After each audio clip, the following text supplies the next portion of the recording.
तो पिछले एपिसोड में यू हाओ के सिमुलेशन पावर की वजह से सभी सोल बीच पैरालाइज हो गए थे और फिर इसीलिए मास्टर यान उसे इसके बारे में बात करने के लिए अपने साथ लेकर गया था। इसके बाद वो यू हाओ से कहता है कि भले ही बीस्ट किंग का बिहेवियर थोड़ा सा अजीब है लेकिन असल में ऐसा कुछ भी नहीं है। इसीलिए वो यू हाओ से कहता है कि तुम्हें इसके बारे में उसे सारा कुछ सच बताना होगा, क्योंकि असल में मास्टर यान इस तरह से इसके बारे में और भी ज्यादा जानना चाहता था। वहीं दूसरी तरफ मिस्टर फैन चियान से कहता है कि मुझे यू हाओ के ऊपर पूरा यकीन है और वो आउटर कोर्टयार्ड से ग्रेजुएट होने से पहले लेवल 5 वाला सोल मास्टर जरूर बन जाएगा। इसके बाद वो उससे कहता है कि अब तो मुझे केवल एग्जामिनेशन के खत्म होने का इंतजार है, क्योंकि उसके बाद मैं उसे अपने साथ में लेकर जाऊंगा और फिर इस तरह से मैं सोल गाइड सिस्टम के इंडिविजुअल सोल्जर प्लान को इम्प्लीमेंट करने की कोशिश करूंगा। तब इसके बारे में सुनकर चियान भी कहता है कि यू हाओ के पास में तो सच में बहुत ही एक्स्ट्राऑर्डिनरी टैलेंट है, इसीलिए हम उसके साथ में इतना कठोर नहीं हो सकते। यह सुनकर मिस्टर फैन उससे पूछता है कि आखिरकार आपके कहने का मतलब क्या है। तब इस पर चियान उससे कहता है कि अगर वो अल्टीमेट इंडिविजुअल सोल्जर बनने में कामयाब हो गया तब उसके बाद हम उसे फ्यूचर में बहुत ही अच्छे से कल्टीवेट कराएंगे। लेकिन इसके बारे में सुनकर मिस्टर फैन उससे पूछता है कि क्या यह बहुत ज्यादा रिस्की नहीं होगा। तब इस पर चियान उससे कहता है कि अगर हम इसके बारे में इतना रिस्क नहीं लेंगे तो फिर इस तरह से हम इसमें कामयाब कैसे हो पाएंगे। जिसके बाद हम देखते हैं कि आखिरकार मिस्टर फैन भी अब इसके लिए मान गया था और फिर वो चियान से कहता है कि मैं काइतू से भी इसके बारे में पूछूंगा। लेकिन तभी इसी बीच हम देखते हैं कि काइतू भागते हुए यहाँ पर आता है और इनसे बताता है कि मास्टर यान यू हाओ को अपने साथ लेकर कोलोजियम में गया है, जिसके बारे में पता चलने पर वे दोनों भी तुरंत वहाँ पर जाने के लिए निकल जाते हैं। वहीं दूसरी तरफ हम देखते हैं कि मास्टर यान यू हाओ को अपने साथ लेकर कोलोजियम में आ गया था, जहाँ पर कि बहुत सारे सोल बीस्ट को कैद करके रखा गया होता है और इसके अलावा बीस्ट किंग भी यहाँ पर इनका इंतजार कर रहा होता है। इसके बाद मास्टर यान उससे कहता है कि मैं यू हाओ को तुम्हारे लिए लेकर आ गया हूँ। जिसके बाद हम देखते हैं कि बीस्ट किंग अचानक से इसके पीछे आ जाता है और फिर इस तरह से वो अपने फायर वाले पावर का यूज करके इसके ऊपर अटैक करना चाहता था, लेकिन यह देख अब यू हाओ भी किसी तरह से इसके अटैक से खुद को बचा लेता है और फिर इस तरह से वो अपने आइस पावर का यूज करके इसका सामना करने की कोशिश करने लगा था।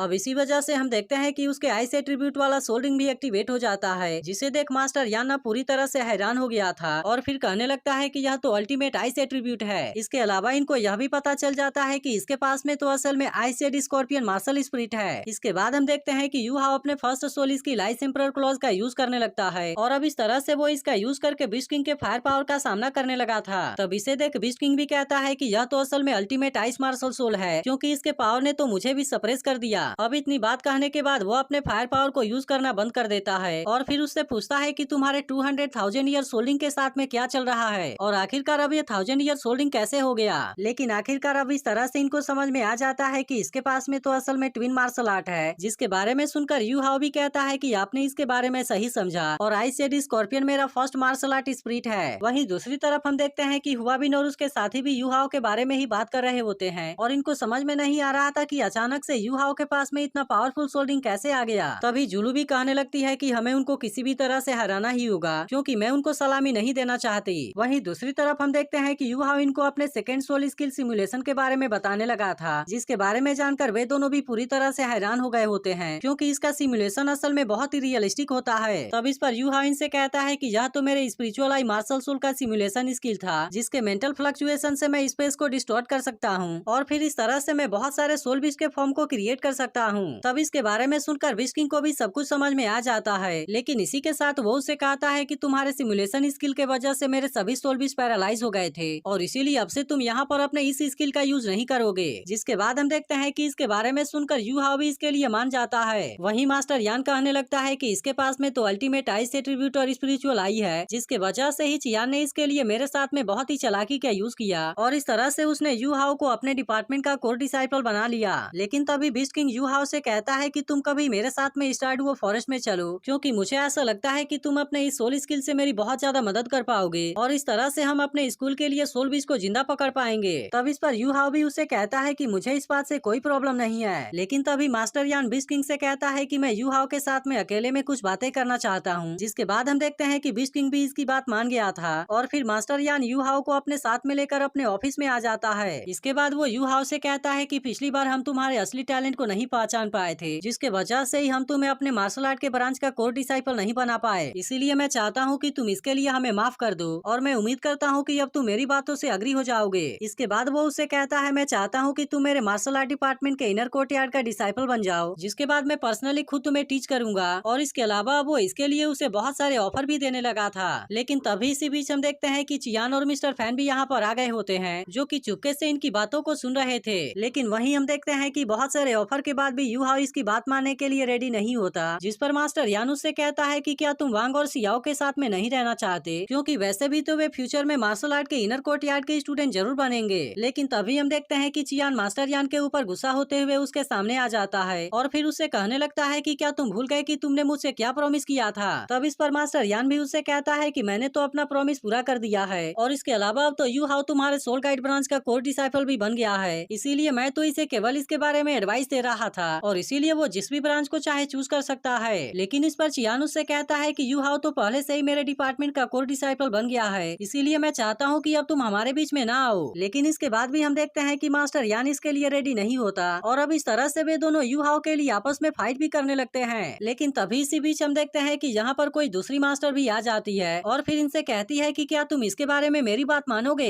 इसके बाद अगले सीन में हम देखते हैं कि यू हाओ वांग और सियाओ के साथ में होता है, जहाँ पर सियाओ से पूछती है कि चियान और मास्टर यान के झगड़े के बाद क्या हुआ। तब इस पर यू हाओ कहता है कि वहाँ पर कोई मास्टर आ गई थी, जिसके बाद उन लोगों ने डिसाइड किया कि वे पवेलियन मीटिंग में इसके बारे में डिसीजन लेंगे। तब इसके बारे में सुनकर वांग उससे कहता है कि तुम तो बड़े किस्मत वाले हो। लेकिन इसके बाद हम देखते हैं कि इनका एग्जामिनेशन फिर से शुरू हो गया था, जहाँ पर जुलू एक 100 साल वाले गेंजुनेन के साथ में फाइट कर रही होती है। लेकिन असल में एकेडमी ने अब यू हाओ को इसके सिमुलेशन पावर को यूज करने से मना कर दिया था और इसके अलावा इन लोगों ने इसके पिछले वाले फाइट को भी काउंट नहीं किया होता है और अब इसीलिए यू हाओ को फिर से एग्जामिनेशन में पार्टिसिपेट करना होगा। तभी इसी बीच हम देखते हैं कि जुलू गेंजुनेन के ऊपर बहुत ही खतरनाक तरीके से अटैक कर देती है और आखिरकार वो इसे बहुत ही आसानी से हरा देती है। अब इसके वजह से हम देखते हैं कि जुलू को इसके लिए 100 पॉइंट मिले थे, जिसे देख यू हाओ कहता है कि अगर मुझे फिर से एग्जामिनेशन में पार्टिसिपेट करना पड़ा तो क्या हुआ, क्योंकि उसके बाद भी मैं हाई स्कोर बनाने के लिए अपना बेस्ट दूंगा। लेकिन इसके बाद हम देखते हैं कि यहाँ पर फाइट करने की अगली बारी वांग की होती है, इसीलिए वो भी इसके लिए पूरी तरह से रेडी हो गया था और वो फाइट करने के लिए 1000 साल वाले सोल बीच को चूज करता है। तब इसके बारे में सुनकर यहाँ के बाकी लोग पूरी तरह से हैरान हो जाते हैं और इस पर जुलू कहने लगती है कि क्या सच में वो इसे हरा पाएगा। वहीं दूसरी तरफ हम देखते हैं कि यह वांग का सामना डीमन बियर से होने वाला था, जो कि असल में यहाँ के सभी बीच में सबसे ज्यादा पावरफुल होता है। अब इसी वजह से सभी लोग हैरान होते हैं कि क्या वांग इसे सच में हरा पाएगा। तभी इसी बीच हम देखते हैं कि वांग फ्लाई करते हुए डीमन बियर के ऊपर अटैक करने की कोशिश करता है, लेकिन असल में वो 5 मीटर से ज्यादा हाइट पर फ्लाई नहीं कर पाता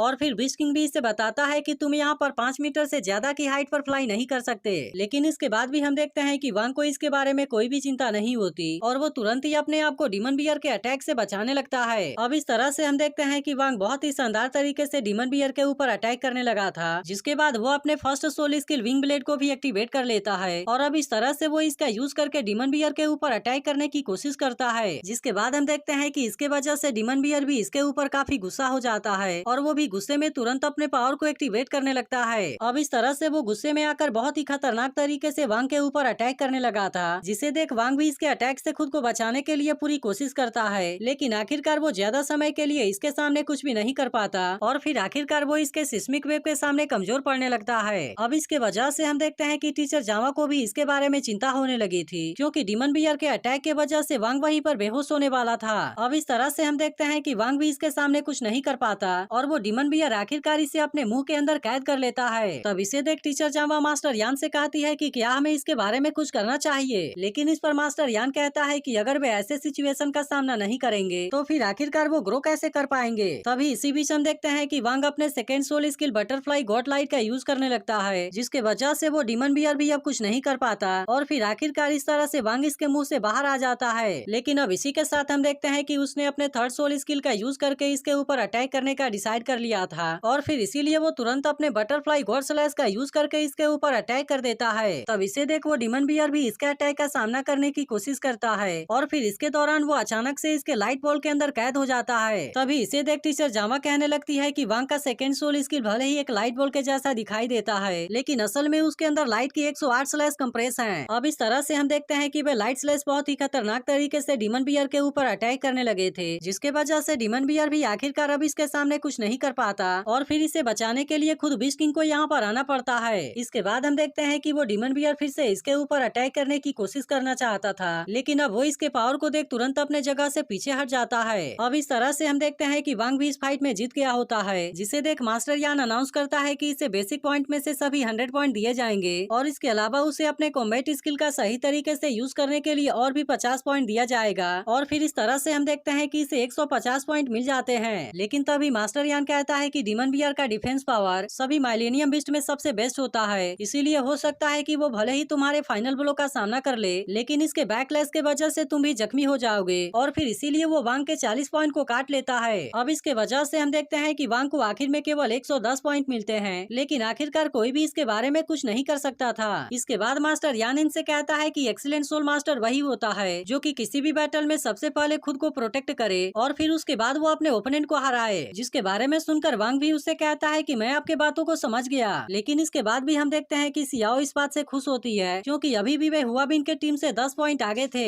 इसके बाद हम देखते हैं कि अगले मैच में कुई की फाइट एक सोल बिस्ट से होती है, जिसके दौरान कुई अपने फॉक्सटेल नीडल का यूज करके इसके ऊपर अटैक कर देती है और फिर इस तरह से वो इसे बहुत ही आसानी से हरा देती है। अब इसके वजह से हम देखते हैं कि इसके लिए उसे 110 पॉइंट दिए जाते हैं। इसके बाद हम देखते हैं कि इसी तरह से अगला मैच सियाओ का होता है जिसमें उसे 96 पॉइंट दिए जाते हैं। लेकिन अब इसके वजह से हम देखते हैं कि हुआबिन के टीम से इनका 4 पॉइंट कम हो गया था और अब इसीलिए सियाओ को इसके बारे में चिंता होने लगती है। लेकिन अब इसके बाद हम देखते हैं कि अगला मैच हुआबिन का होने वाला था, जिसे देख एल्दिया कहने लगती है कि हुआबिन तो ग्रेड 1 का सबसे स्ट्रॉन्ग स्टूडेंट है, इसीलिए मुझे ऐसा लगता है कि वो बहुत ही जल्द 4th रिंग को भी ब्रेक थ्रू कर लेगा। और फिर इसके बाद ये एपिसोड यहीं पर एंड हो जाता है। तो अगर एक्सप्लेनेशन अच्छी लगी हो तो वीडियो को लाइक करके एक कमेंट जरूर कर देना, और अगर आपने इसके पिछले एपिसोड को मिस कर दिया हो तो लेफ्ट वाली वीडियो जरूर देख लेना।